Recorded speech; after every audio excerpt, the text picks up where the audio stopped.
Abattoirs are renowned for their odours, but according to the member for Pete's, Tony Doyle, last November the smell from the Gosford works became so bad that a series of public meetings were held to see what could be done.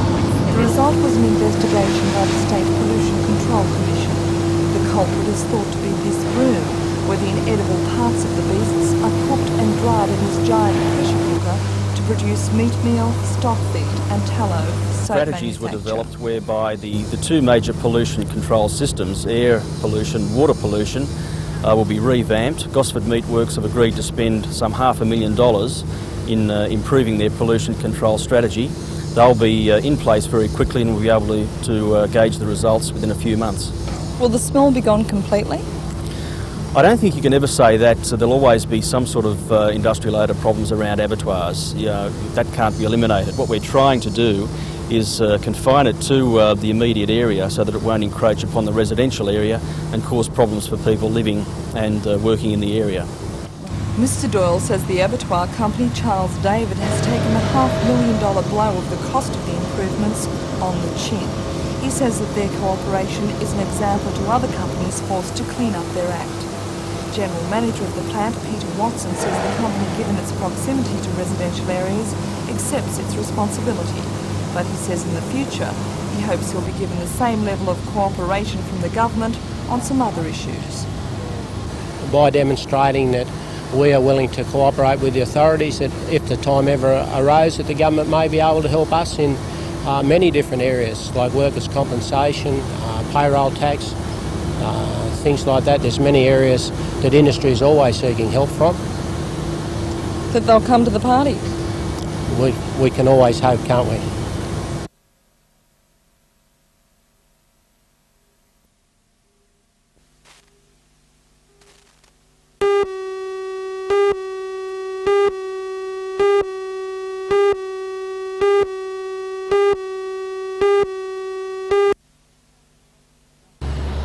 The highly toxic zinc cyanide began leaking from a 200-litre drum on the back of this truck.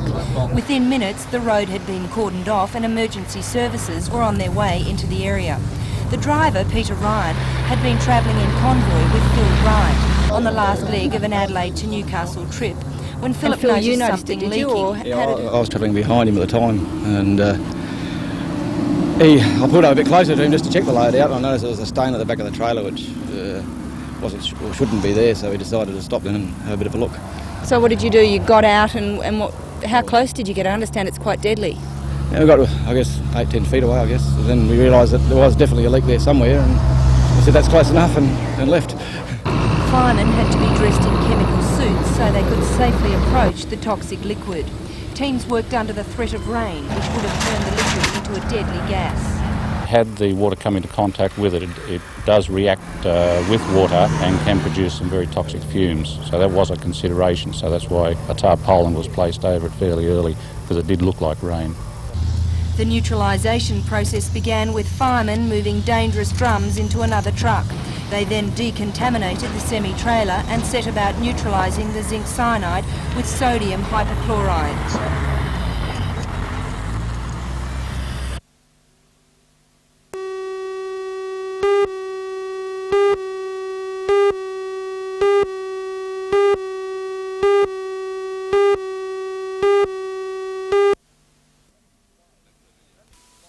The Senate inquiry was set up to hear submissions on the future development of regional TV.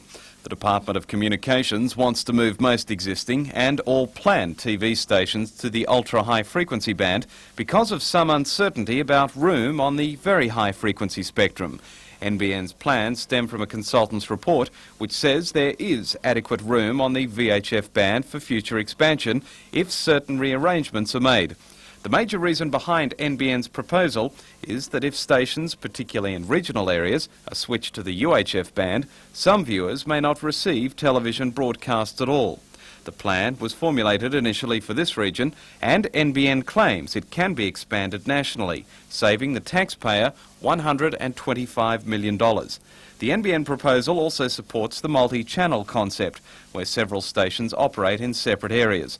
The proposal also points out that if existing and planned stations move to the UHF band, more transmitter towers would be required, and at an average height of 200 metres, there would be considerable environmental impact. The inquiry resumes tomorrow.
In its 10-year history, the Newcastle Cycleways movement admits it has followed a haphazard method of formulating policy.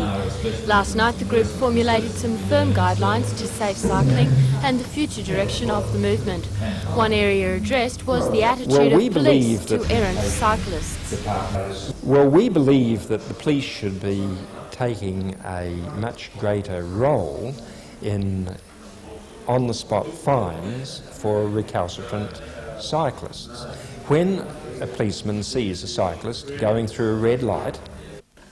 Last year, sales of new bikes outstripped sales of new cars. The biggest increase was recorded for adult bikes. With the popularity of cycling evident, safety is a key issue, and the group stresses that a sensible cyclist wears a helmet.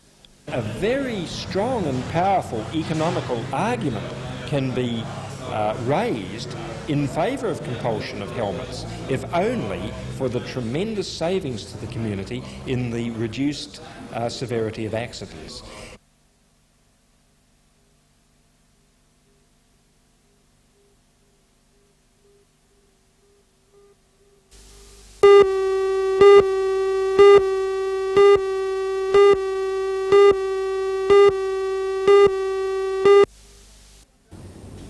Mr Unsworth made those strong statements at a 2-hour meeting at State Parliament last night between the government and union leaders. Both parties say the meeting established the grounds for settlement on the two key issues of the dispute, the elimination of restrictive work practices and redundancy. But Mr Unsworth warned that if workers this morning voted against a proposal to save the dockyard formulated at last night's meeting, the dockyard will close.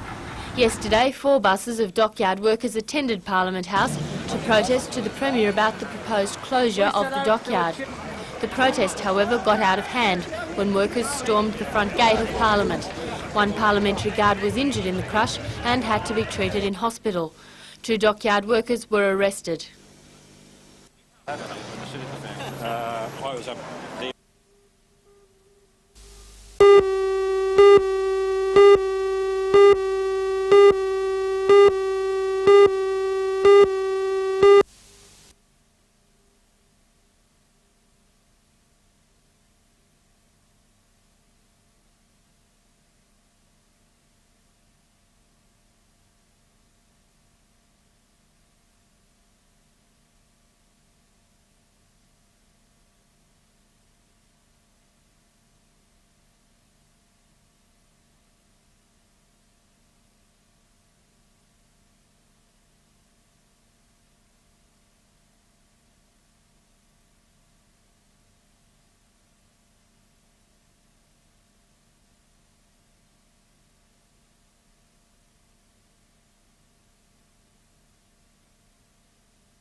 An alternative to the needle exchange scheme was introduced, which involved pharmacists selling disposable syringes to addicts in an attempt to combat the spread of the virus.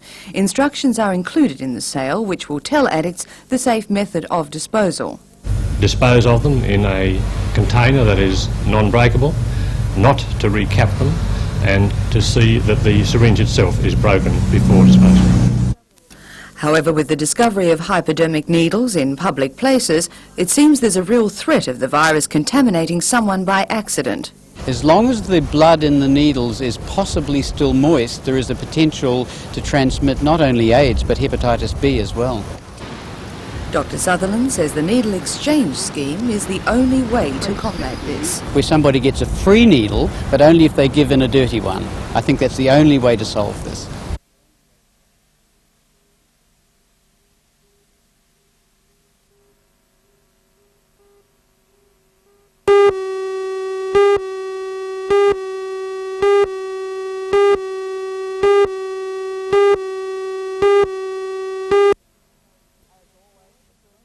As always, the first day of the Cessnock show is Locals Day, with all the city's riders getting a chance to compete in the big ring before the hard-nosed competitors from out of town come to fight it out for the prize money.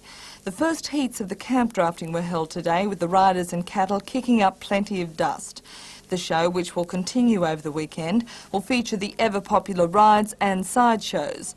Show President Daryl O'Hearn says this type of country show is maintaining its popularity. I think it's on the improve as long as you can keep the standard of your events up. You know what I mean? I think that it'll get better and better as long as we can keep the standards high, is the main thing.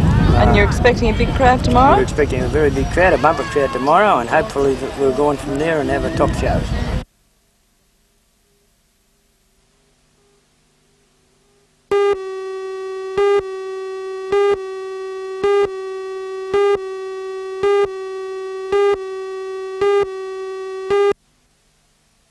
The trackers back from a bout with vandals who worse than get involved and hone up their skills, if any. That of the Newcastle and Hunter Valley riders on display that are the best in Australia. Cessnock's all-round motorcycle champion Chris Watson led the way today with 3 finals wins from Steve Davies' Awards in the club. He was off shortly back to England, First Division Speedway, and today was his last dirt track outing. The other solo honours were shared between Paul Kaslik and Todd Wiltshire, who was the Australian 500cc champion. The Valley has certainly produced some champions in the past and is still the breeding ground of the boys on motorbikes. West Wyalong's star Mark Warner was best for the sidecars, winning the 1,500cc Le Mans Start Finals.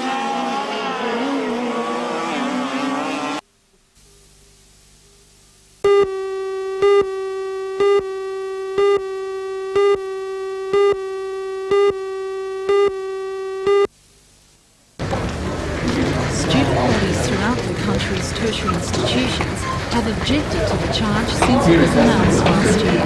The SRC at Newcastle's College of Advanced Education is now holding a passive protest designed to put pressure on the college's bank balance and in turn the government. A consultancy service has been set up to advise students not to pay the charge of $250 outright, but to make an invoice or apply to the college for a loan. The SRC says they're trying to find ways to help ease the burden for students who just can't afford to pay.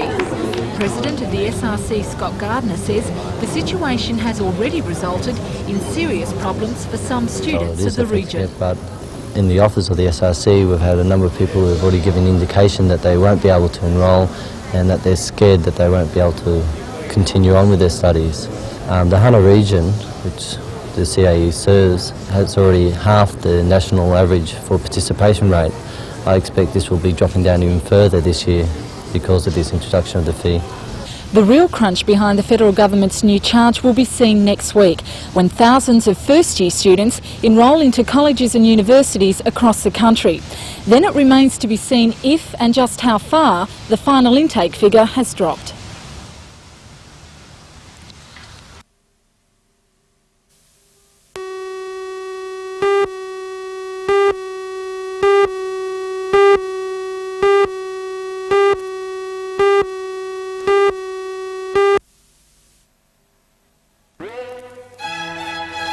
Many people may regard the Maitland Show as just an event for the people of the city and surrounding areas, but that's certainly not the case with the Maitland International Salon of Photography, which is held in an old shed in the showground.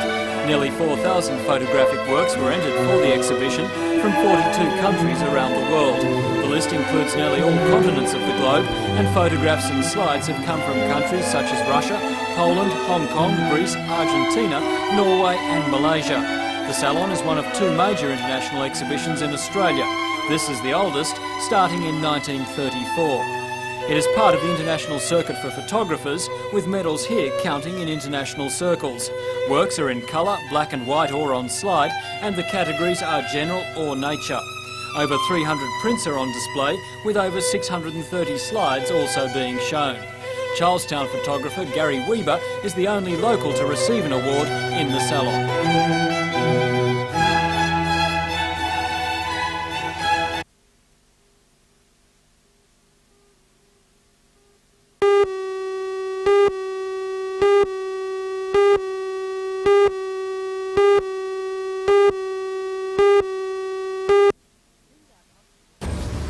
Lingard Hospital has traditionally been unable to handle serious cases which may require patients to be put into intensive care. But recently the hospital has opened its own intensive care unit. It's the only private hospital in Newcastle with such a facility. The unit was set up at a cost of more than $500,000.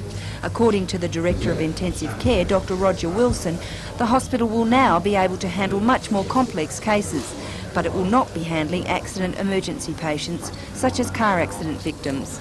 It was mainly a decision so that bigger and better or more major operations could be performed at this hospital. Also, in the past, if there were any problems during a patient's stay in hospital that required intensive care, they had to be transferred to Royal Newcastle, whereas now we can hopefully look after our problems that may arise here ourselves. What kind of cases wouldn't have been taken in the past but can now be dealt with? Well, we'll be looking to manage major vascular cases, major thoracic cases, faciomaxillary surgery, plastic surgery, and also on sicker patients that would normally have been operated on elsewhere. I see. How much do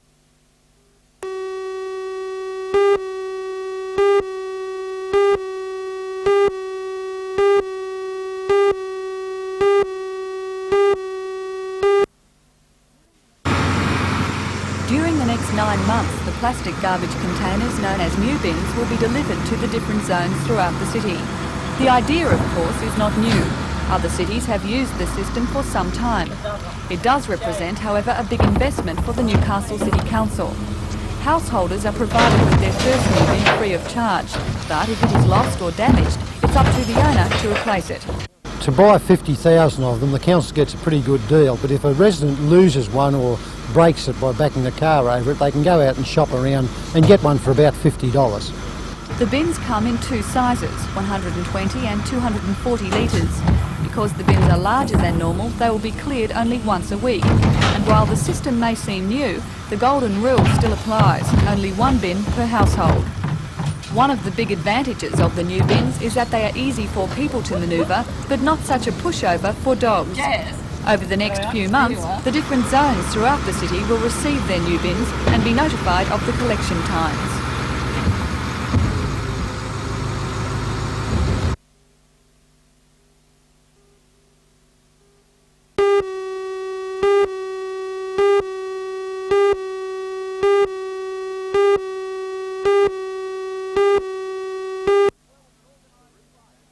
Well in an organised the recent way. match between That's Newcastle and Sydney Premiers Parramatta, which the Eels won 34-20, left many league observers thinking that the time may be right to let Newcastle into the Sydney competition. The concerted effort by the Newcastle Rugby League fraternity to get into Sydney has been on in earnest for 3 years now. A submission to enter last season was knocked back, but for this last 6 months, league officials here have been confident that next season the gate will be opened. That optimism was boosted by the New South Wales Rugby League, which has voted for a 16-team competition next year, including Newcastle and Brisbane if they meet the criteria, and one other side.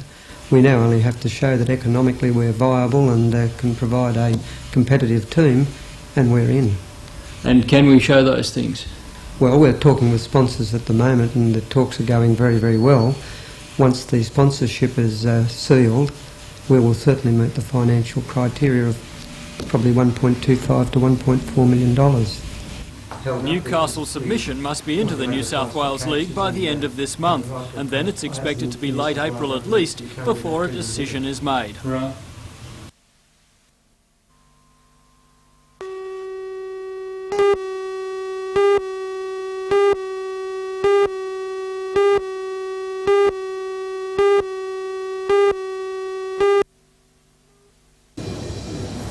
This year, some 1,700 new students have enrolled at Newcastle University. All the faculties have either reported a constant number or an increase in students, with the Arts Department boasting 70 more students than last year. Another feather in the university's cap is the number of students competing for postgraduate research scholarships. This has risen from 100 to 200 hopefuls, and as a result of this rise, the Commonwealth Department of Education has increased the number of scholarships from 13 to 20, the largest increase of any university. But while these figures are improving the stature of Newcastle University, they're also causing problems of where to put the new students. Some lectures have been held in the Great Hall, while others are conducted in corridors. But according to Vice-Chancellor Keith Morgan, there is hope in sight. We hope so.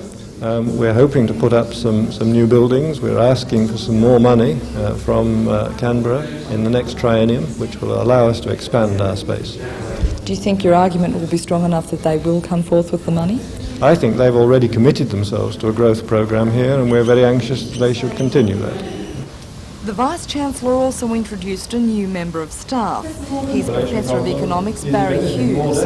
Professor Hughes was an advisor to Treasurer Paul Keating, and he still maintains a position on the government's Economic Forecasting Committee. He says he intends to keep his students' fingers on the economic pulse of Australia. One of my jobs and continuing jobs in Canberra is to sit on the government's forecasting committee that tracks the course of the economy day by day. Meets quarterly. I will continue to sit on that. That has a whole pile of procedures which I hope to incorporate on the university's computer base. So you'll keep the students up to date? I hope so. Yes, indeed. Thank you.